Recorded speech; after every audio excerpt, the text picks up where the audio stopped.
So we were studying about the adrenal gland, adrenal cortex in specific. So what functions and everything was completed. This lecture also, I think you had a good revision. It should not be revision, but you had, because no one of you have spoke कि sir madam ये हमारा हो चुका है. Now the applied effect related to increase or decrease. So जब हम hormones की बात कर रहे हैं तो obviously there is hyposecretion and there is hypersecretion and that will change the function. जो function gland कर रही थी either या तो बहुत ज्यादा increase हो जाएगा या कोई नया ही function करना शुरू कर देगी या फिर there will be very less function. All of these conditions will lead to some problem or some disease. So जब adrenal cortex में ये चीज होती है तो hyper secretion के टाइम पे हम उसको बोलते हैं Cushing syndrome and जब hyposecretion होता है तो हम उसको बोलते हैं Addison's disease. So start with the Cushing syndrome. What you can see here is result of excessive glucocorticoid. अब यहाँ पे क्या हो रहा है कि फैट जो होता है बेसिकली फैट को ये मोबिलाइज करता है. हमने फंक्शन पढ़ा था कि फैट को ये मोबिलाइज करता है. अब फैट को मोबिलाइज करके लेके कहाँ जाता है? Central part of body, central axis के अंदर फैट को डिपॉजिट करता है. कहाँ डिपॉजिट करता है फैट को? सेंट्रल पार्ट पे. अब सेंट्रल पार्ट में डिपॉजिट करने के कारण से क्या होता है? Extremities will be looking thin. जो पूरे बॉडी के जो दूसरे ये हमारे हाथ और पैर हैं, बेटा बंद करके आओ उसको, हाथ और पैर हैं वो हो जाते हैं पतले और सेंट्रल बॉडी पार्ट है जिसमें पेट फूल जाएगा, बड़ा हो जाएगा, मून लाइक फेस, हम्प हो जाएगा पीछे, हम्प यहाँ पे गर्दन के ऊपर एकदम फैट जमा हो जाता है और वो हम्प जैसा लगता है, ऊंट के हम्प होता है उस तरह से लगता है.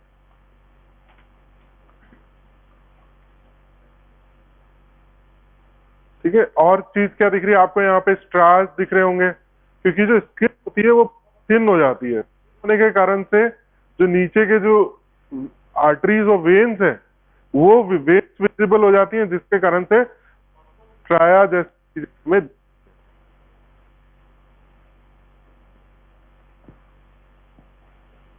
Now cause and classification, it can be ACTH dependent or it can be ACTH independent. ACTH is adrenocorticotropic hormone. This is secreted by the pituitary gland. So अगर pituitary gland उस hormone को बहुत ज्यादा secrete कर रही है तो वो obviously के adrenal gland से फिर glucocorticoid को ज्यादा रिलीज कराएगी. ठीक है. ऊपर से ही सिग्नल ऐसा आ रहा है कि आपको ज्यादा secrete करना है. तो that is first variety. Second is वहां पे पिट्यूटरी कुछ नहीं बोल रही है बट अपने आप एड्रेनल ज्यादा सिक्रीट करना चालू कर देती है. That is ACTH dependent. मतलब कि उसमें हाइपोथैलेमस और पिट्यूटरी का कोई रोल नहीं है. एसीटीएच के जो अपना एड्रेनल ग्लैंड है उसके अंदर ही ऐसी प्रॉब्लम है या फिर कोई ओरिजिन इस तरह की है जिस कारण से. सो एसीटीएच डिपेंडेंट में फर्स्ट आता है कसिंग्स डिजीज जो कि basically hyper secretion of all the hormones, मतलब कि पिट्यूटरी हाइपोथैलेमस सब जगह से हाइपर सिक्रीशन हो रहा है and it will lead to increase in the secretion from the adrenal gland also. Then ectopic ACTH syndrome हो सकता है. ऐसा हो सकता है कि जो एसीटीएच है वो ना पिट्यूटरी ना निकल के कहीं और उसका अलग एक एक्टोपिक फोकस बन गया है जहां से वो ज्यादा सिक्रीट हो रहा है. It is again a cancerous condition जिसके अंदर आपके ACTH जैसे tissues, sorry not ACTH but tissues which are related to secretion of ACTH, जो पिट्यूटरी के जो सेल्स होते हैं जो ACTH को सिक्रीट कराते हैं, ऐसे सेल्स बॉडी में कहीं और प्लांट हो जाए. मेटास्टेसिस होता है उसका बहुत होता है. जब कैंसर होता है, कैंसर का एक स्टेज होता है metastasis, when the cells divide from one part of the body and get to the different parts of the body and they form their own focus there and start doing the function which they were doing at original site. So that is the cause of secretion of high amount of acid. Then again ectopic corticoid hormone भी होता है, जैसे ACTH है वैसे releasing hormone CRH भी ectopic site से release हो सकता है। तो ये दोनों क्या सभी के सभी lead to increase in the secretion of adrenal gland. अब इंडिपेंडेंटली इट्रोजेनिक क्या होता है, जिसका कॉज हमें बेसिकली पता नहीं है, और it may be related some drug, may be related to some treatment, so that is iatrogenic, जिसमें एसीटीएच बाहर से देने की जरूरत नहीं है, ग्लैंड के अंदर ही कुछ इस तरह का चेंज आएगा और वो ज्यादा सिक्रीट करनी पड़ेगी। इसी तरह से adrenal adenoma, then the cancer of adrenal gland which is known as adrenal adenoma, micronodular hyperplasia, macronodular hyper, all the kind of cancerous conditions. So cells ज्यादा बनेंगे, सेल्स ज्यादा बनेंगे, ज्यादा काम करेंगे, ज्यादा हार्मोन सिक्रीट करेंगे, तो आपको इस तरह के सिम्टम देखने को मिलेंगे। Characteristic features, Harvey Cushing, carbohydrate metabolism पे अगेन एड्रेनल डायबिटीज लीड करेगा, because it will generate lots of sugar, lots of glucose, because हमने देखा था कि ग्लूकोकॉर्टिकॉइड का काम क्या था, ग्लूकोज इंक्रीज करना ब्लड के अंदर, because it is secreted when the stress is more, when body demands more glucose, तो उस टाइम पे ही कॉर्टिकोस्टेरॉइड्स रिलीज होते हैं। तो ऑब्वियसली उनका काम ये है कि बॉडी के अंदर ग्लूकोज की कमी नहीं होनी चाहिए, तो किसी भी तरह ग्लूकोज बनाएंगे। अब जब हाइपर सिक्रीशन हो रहा है तो जबरदस्ती का ग्लूकोज सिक्रीट हो रहा है। ये मोबाइल यार हर चीज बोलनी पड़ती है क्या तुमको यार, कितनी बार बोले हम लोग। Then that will again lead to hyperlipidemia, because it causes increase in the lipid concentration, then hyperglycemia, glycosuria.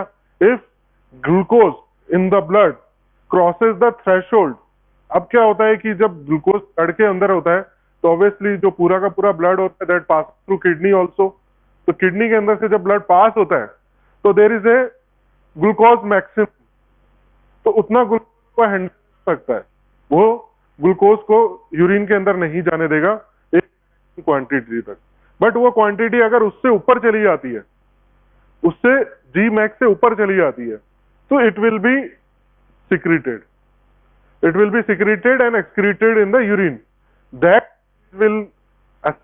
stage is known as glycosuria. Glycosuria मतलब यूरिन के अंदर ग्लूकोज का आना, which is glucose is normally absent in the urine. Glucose urine के अंदर होता ही नहीं है, ठीक है, because it's a big molecule which is not filtered and it is not secreted, so it is absent in the urine. But अगर ये urine के अंदर आने लगे तो it is a first indication of diabetes, कि भाई आपका ब्लड शुगर जो है वो ज्यादा रह रहा है कि जो मैक्सिमम क्वांटिटी जो यूरिन मतलब कि किडनी हैंडल कर सकती है उससे ज्यादा रह रहा है, तभी वो ग्लूकोज यूरिन के अंदर अभी सिक्रीट कर रहा है। Fat metabolism, centripetal distribution of the fat, मतलब कि सेंट्रल बॉडी पार्ट्स में फैट का इंक्रीज होना, जिसके कारण से मून लाइक फेस, पूरा राउंड फेस हो जाएगा, thin extremities, and this case described by the causing in the 1912।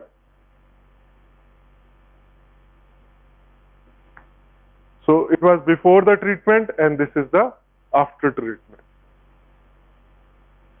The two pictures of the same person before treatment, after treatment. Fat metabolism, deposition of fat, lemon on the tooth ऐसा appearance देता है। Cushing's disease और syndrome symptoms में आप देखो आप क्या क्या, सबसे पहले हमने देखा यहाँ पे रेड स्ट्रेस हो गए थे, थिन एक्सट्रीमिटीज जो है वो थिन हो गई हैं, पतली हो गई, और जो फैट है वो पूरा का पूरा सेंट्रल बॉडी के अंदर डिपॉजिट हो रहा है, ठीक है। इसके साथ साथ में फ्लूइड रिटेंशन होगा, because you have more glucose in the blood, so that will be creating an osmotic pressure and that osmotic pressure will try to the water with it. Fat deposition on abdomen, back, neck, which is known as buffalo's hump. Skin जो है वो thin हो जाएगी, bruises, petechiae easily bleeding होना, बिकॉज जो आपका clotting mechanism है that will also be affected. And there is, अब यहाँ पे फ्रैक्चर दिखाया हुआ है कि इसके प्लास्टर बंधा हुआ है।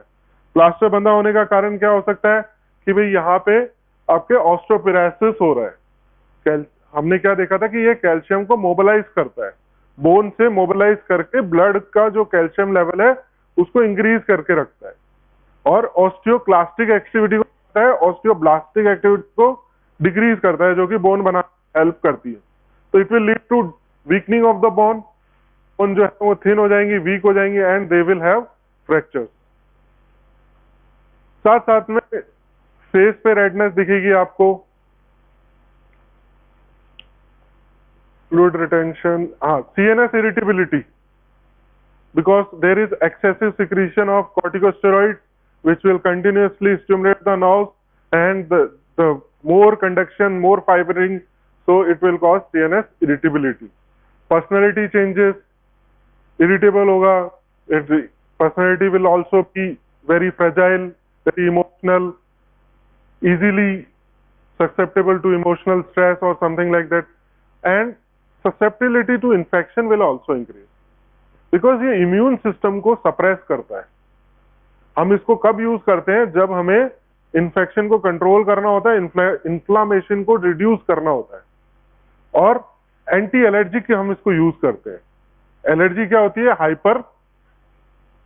Hyper immune reaction, hyper immune reaction. Immune reaction जब बहुत ज्यादा हो जाती है that will lead to allergy. ठीक है, अब उसको हमें काउंटर अटैक करना होता है, तो we reduce the immunity itself, so that will cause easy infections. If we are taking corticosteroid for long period of time, then it can lead to increase in the susceptibility of infection. GI distress क्या होगा? Because it increases the acid secretion, जिसके कारण से peptic ulcer हो जाते हैं, तो ulcer की कंप्लेन रहेगी, जीआई डिस्टर्बेंस रहेगा। फीमेल्स में एमेनोरिया, हिस्टुटिज्म, मेल में gynaecomastia. So you can draw this diagram and write down all these symptoms please, everybody. Very important diagram. पूरा का पूरा जो आपका सिंड्रोम वाला है, Cushing syndrome, sorry, Cushing disease is very important, and whenever it is asked, if you know this diagram you can write the full short note, क्योंकि यहां से आप कोरिलेट कर सकते हैं कि आगे आपका क्या चीज हो सकती है, क्या प्रॉब्लम हो सकती है। If you know the functions and if you know this diagram, you can easily write down a short note on corticosteroid also. एक सिंथेसिस वाला चार्ट था, इससे आप फंक्शंस को भी रिलेट कर सकते हैं। जस्ट ये क्या है? चांद सा मुखड़ा, गाना सुना है ना किसी ने? सुना है कभी? पुराने गाने सुन तो कभी? तो एक गाना है चांद सा मुखड़ा, वो चांद सा मुखड़ा अच्छा नहीं है,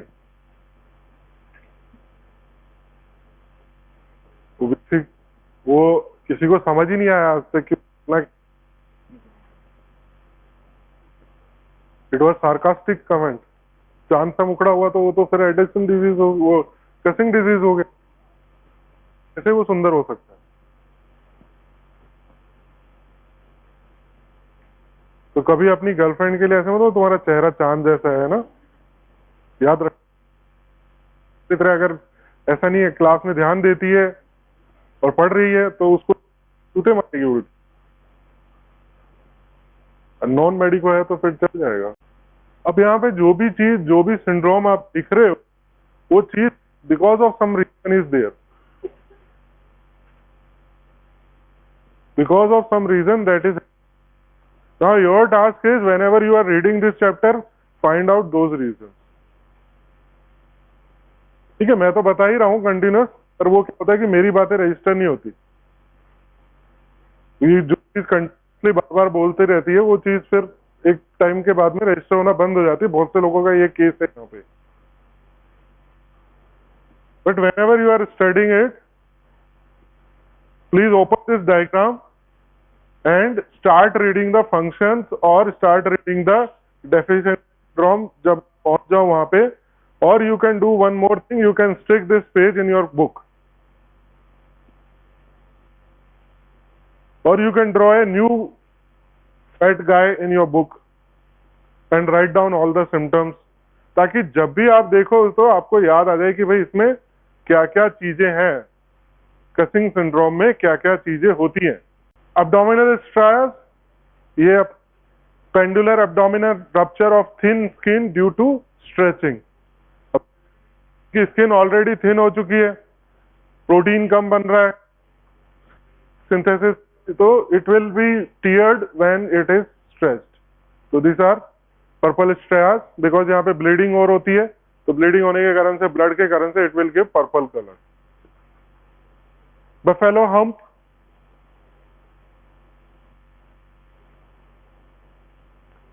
before treatment, after treatment and हिस्टुटिज्म.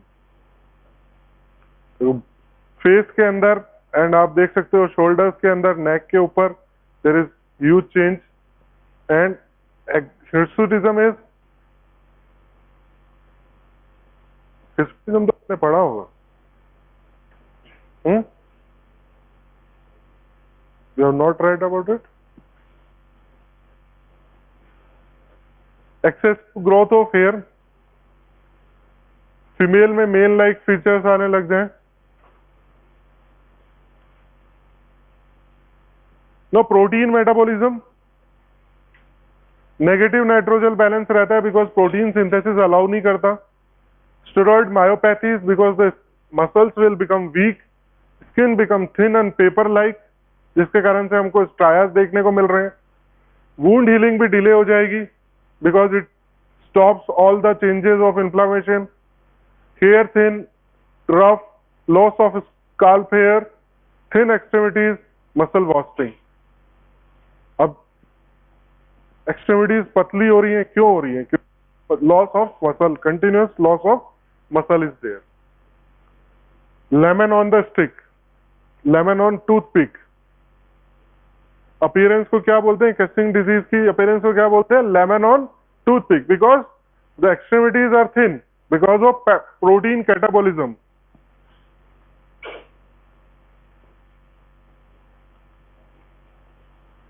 Other symptoms, water and electrolyte metabolism में क्या होगा? इडीमा होगा एंड हाइपरटेंशन.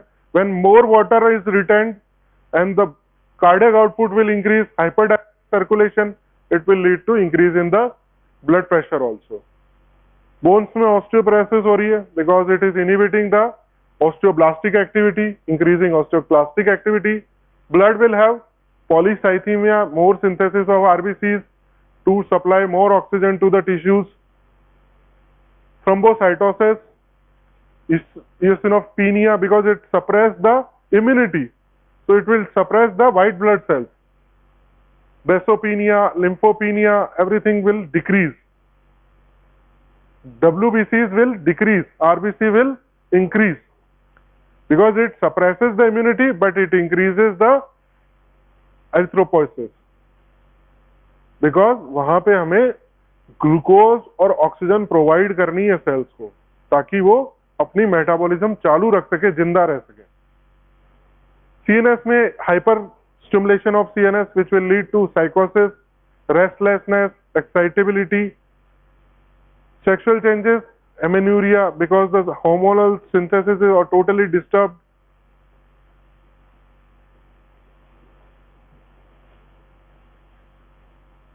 amenorrhea का मतलब तो पता है ना आपको? Okay. Test for Cushing syndrome. अब आप कौन कौन से टेस्ट आप देख सकते हो इसके अंदर? प्लाज्मा कॉर्टिसोल लेवल देखोगे सबसे पहले. डेक्सामेथासोन सप्रेशन टेस्ट देखोगे, डेक्सामेथासोन बाहर से देने के कारण से इज देयर और नॉट सिक्रीशन, क्योंकि नेगेटिव फीडबैक अगर चालू है तो it will suppress the secretion of. If it is high due to some cancerous condition not dependent on the feedback mechanism, it will cause still increase in. So this will insulin induced hypoglycaemia, insulin दे के देखोगे बाहर से, but insulin will also not work because it is anti insulin. आप check करोगे cortisol because whatever secreted in the blood or secreted in the gland will be excreted by the urine, and you can, from that you can know the total value of plasma cortisol levels also. To distinguish between ACTH dependent and non-ACTH dependent, metyrapone test कर सकते हो, level of 11 deoxycortisol after 24 hours of administration of, because this will inhibit the secretion of cortisols. It is मतलब anti adrenal secretion drug है जो कि cortisol hormone का secretion को रोकेगी.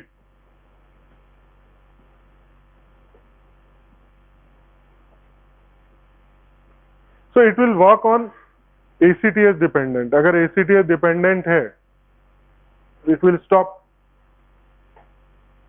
Now Addison's disease. The second part is Addison disease, which is due to deficiency of the adrenal gland. Adrenal insufficiency भी बोलते हैं इसको, Addison disease भी बोलते हैं, and it is caused by autoimmune disease से हो सकता है, जिसके कारण से आपका जो एड्रेनल ग्लैंड है वो डिस्ट्रॉय हो जाए, because the cells produce similar kind of cells, not similar kind of the cells, cells which act against itself. तो इम्यूनिटी जनरेट हो जाए कि वो एड्रेनल ग्लैंड को डिस्ट्रॉय कर दे, तो automatically it will lead to adrenal insufficiency. Destruction of adrenal gland due to cancer और ट्यूबरक्लोसिस. जब ट्यूबरक्लोसिस बहुत कॉमन था आज से कुछ, तो that Addison very commonly, क्योंकि जो ट्यूबरक्लोसिस के जो बैक्टीरिया थे वो कुछ स्पेसिफिक साइट पे जाके उन स्पेसिफिक चीजों को डिस्ट्रॉय ज्यादा करते थे. तो उनमें से जो adrenal gland, one of the common gland which is destroyed by due to tuberculosis, पे एड्रेनल इनसफिशिएंसी होना बड़ा कॉमन देखा जाता है. In everything treatment also, so not that problematic. Bilateral adrenectomy, आपने निकाल ही दिया ग्लैंड्स को, और malignant tumors. So all these conditions will lead to decrease in the secretion of cortisols.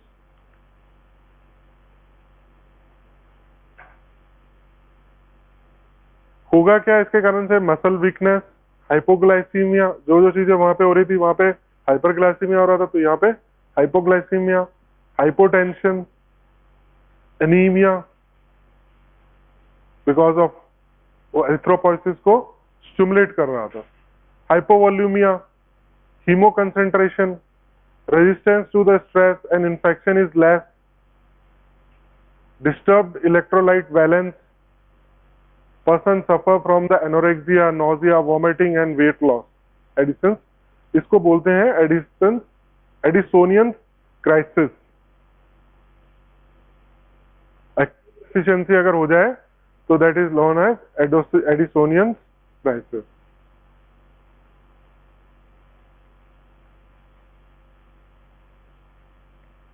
Severe hypovolaemia होगा, सीवियर मसल वीकनेस होगी, and it can lead to death also.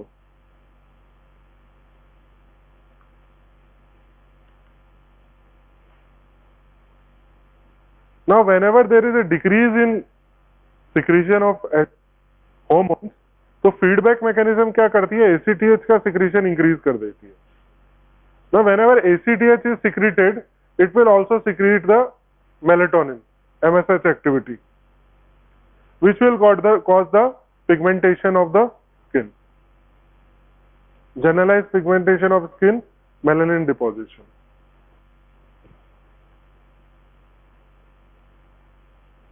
So ACTH और MSH दोनों एक साथ secrete होते हैं, तो जिस कारण से when ACTH is secreted more, it will also secrete the MSH, which will increase the melatonin, and it will be deposited in the skin as a generalized pigmentation.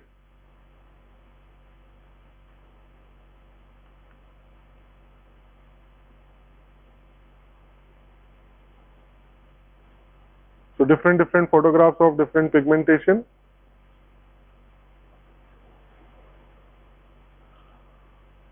You can see the buccal pigmentation also. Here. Pinna, hands. Addisonian crisis, stress precipitates and collapse causes after the adenectomy, after abrupt withdrawal of therapeutically administered glucocorticoids. तो मैं आपको हर class में ये चीज बता रहा हूँ कि whenever you are administrating glucocorticoids from outside, आप उनको एकदम से बंद नहीं कर सकते.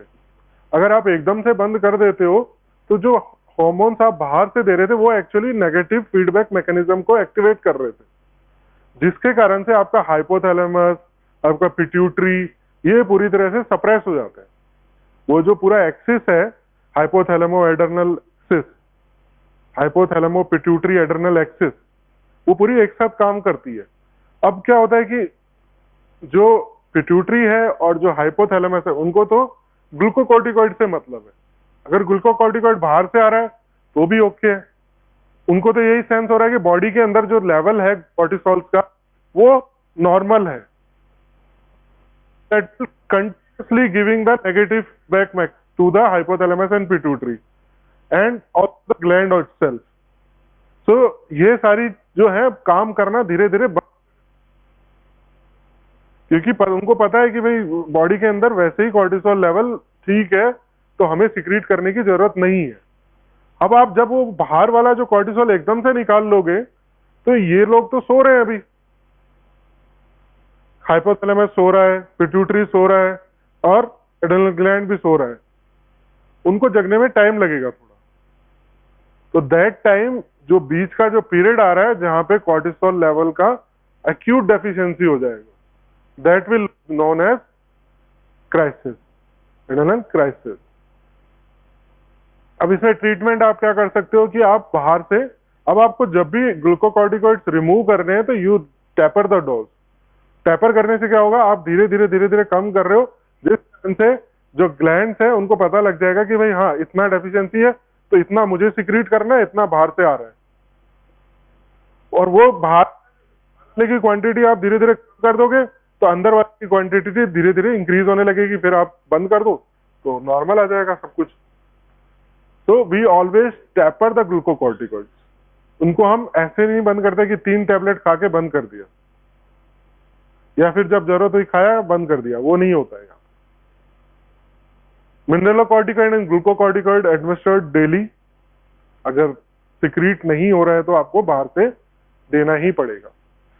मेटाप्रायोरन इनहिबिट 11 बीटा डी हाइड्रोक्सिलेज. अब ये आपके उसमें जहां पे हमने सिंथेसिस मैकेनिज्म देखा था वहां पे ये 11 बीटा हाइड्रोक्सिलेज को ये इनहिबिट कर रहा है मेटाप्रायोरन.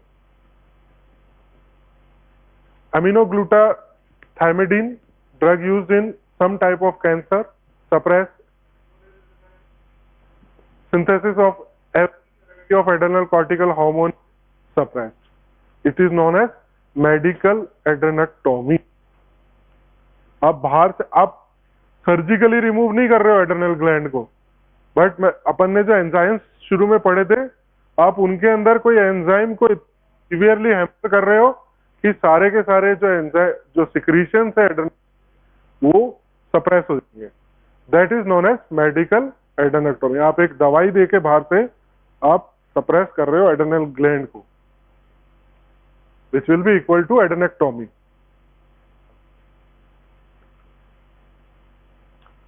एल्डोस्टेरॉन, इसको आप स्टोर नहीं कर सकते. Produce and release then and there. Normal plasma concentration 6.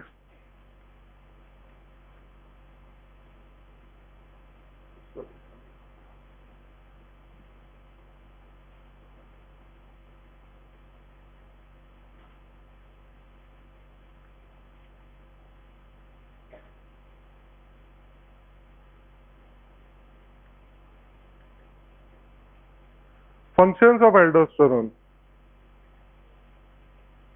Main function blood volume ECF maintenance. Sodium and potassium blood plasma उसको ये मेंटेन करता है. हार्ट एंड ब्रेन डिहाइड्रेशन हो जाएगा. Aldosterone is essential for the life. I think we have discussed all this. Tubule पे कहाँ पे इस पे इफेक्ट होता है? Reabsorption of sodium and in exchange of secretion of potassium by epithelial cells of DTC collecting duct and tubules. Lead to sodium concentration in ECF, osmotic reabsorption of water, increase the blood volume, increase the blood pressure.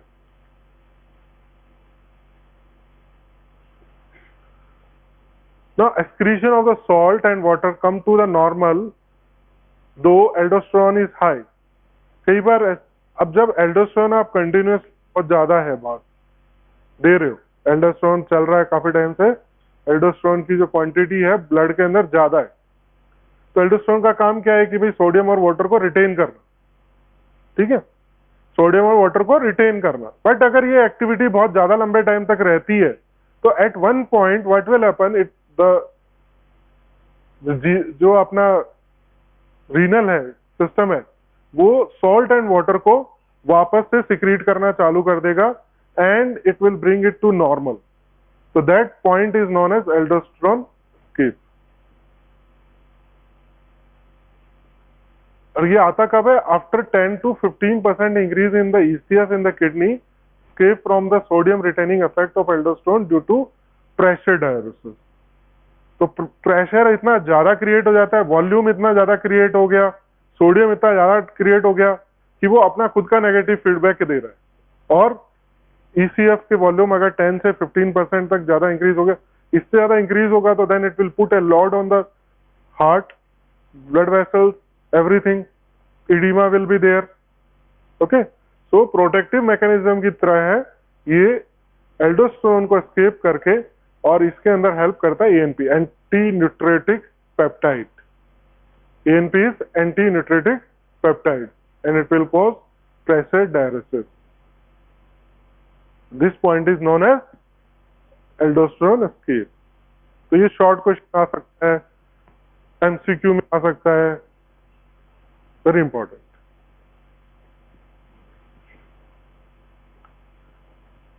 किस point पे होता है और क्यों होता है ये भी याद रखना जरूरी है इसमें। After 10 to 15% retention of ECF and it is due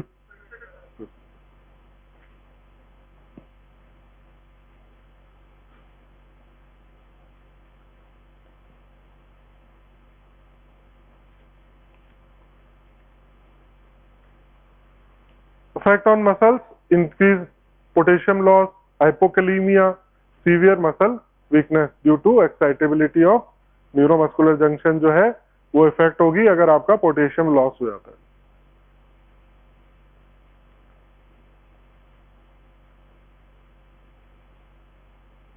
Similarly, it will also cause hyperkalemia, weakness of heart contraction, arrhythmia, and it can lead to death.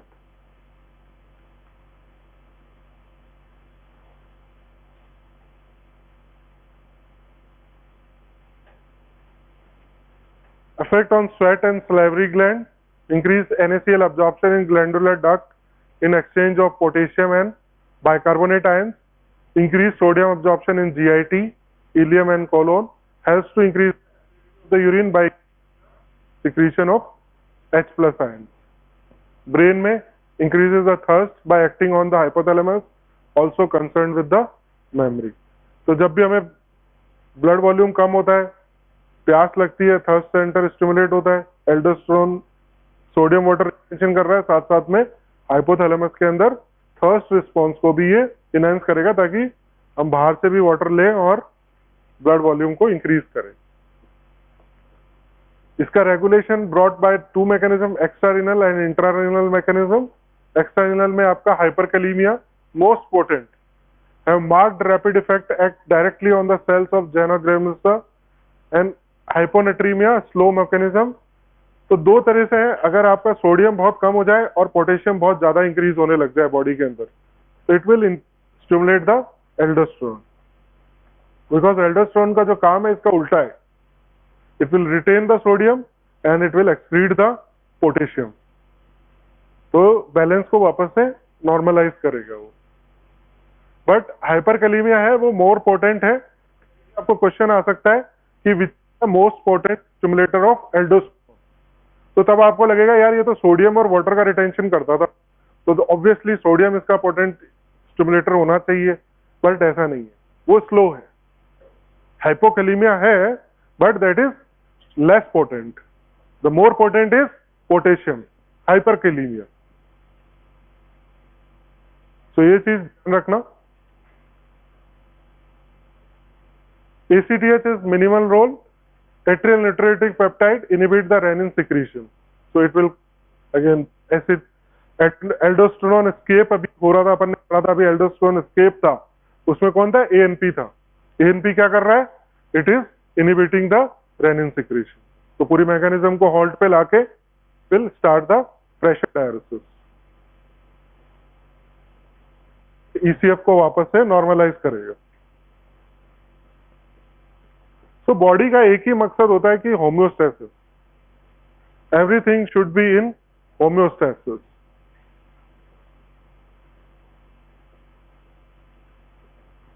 इंट्रारेनल mechanism, renin angiotensin aldosterone system है हमारे पास। When circulating blood volume decreases, renin secretion increases, and acute hypovolaemia due to haemorrhage, diuresis, salt depletion, ये सब acute hypotension, ये सब increase करेंगी secretion of renin angiotensin mechanism.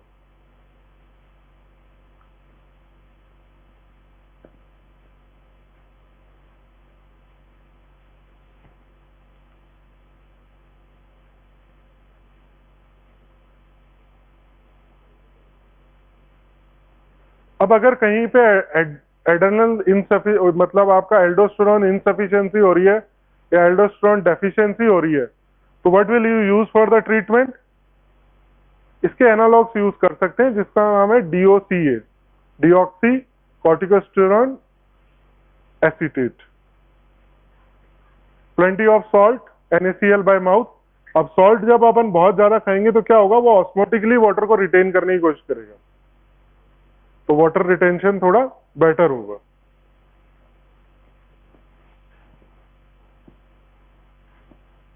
अब aldosterone excess, that was deficiency, excess में क्या होता है? प्राइमरी हाइपर एल्डोस्टेरोनिज्म हो सकता है जिसको हम बोलते हैं कॉन्स सिंड्रोम। तो वी हैव स्टडीड कितने, 2 से C हो गए आज। जब कॉर्टिकोस्टेरॉइड का हाइपर सिक्रीशन हो रहा था तो कुशिंग सिंड्रोम था, अब एल्डोस्टेरोन का हाइपर सिक्रीशन हो रहा है तो कॉन्स सिंड्रोम। ठीक है, डेफिशिएंसी हो रही थी कॉर्टिकोस्टेरॉइड की तो एडिसन्स डिजीज। तो very rare, develop due to tumour in the zona glomerulosa, muscle weakness, kidney damage, loss of concentrating power, polyuria, hypertension, but इसमें एडिमा नहीं होगा। Metabolic alkalosis which can lead to tetany. अब ये tetany कहां से आ गई? What is the role of alkalosis with the tetany? What is टिटनी?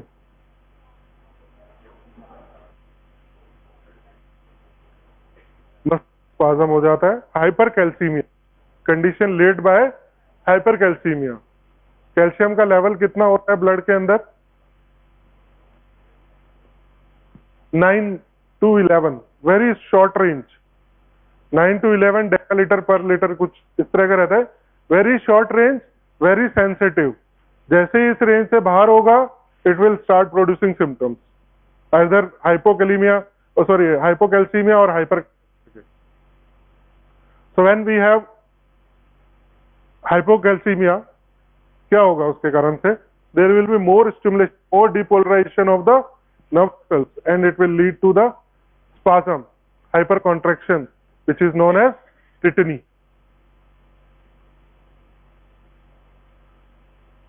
So जो एल्कोलोसिस होता है, इट विल, एल्कोलोसिस के कारण क्या होगा? कैल्शियम क्या होता है? सॉल्ट कन्वर्ट हो जाता है। कैल्शियम जो है फॉस्फेट के साथ में सॉल्ट में कन्वर्ट हो जाएगा एंड इट विल बी जो बॉडी है it will become deficient calcium and it will lead to tetany. अभी अपन next we will be going on the calcium metabolism, there we will see all.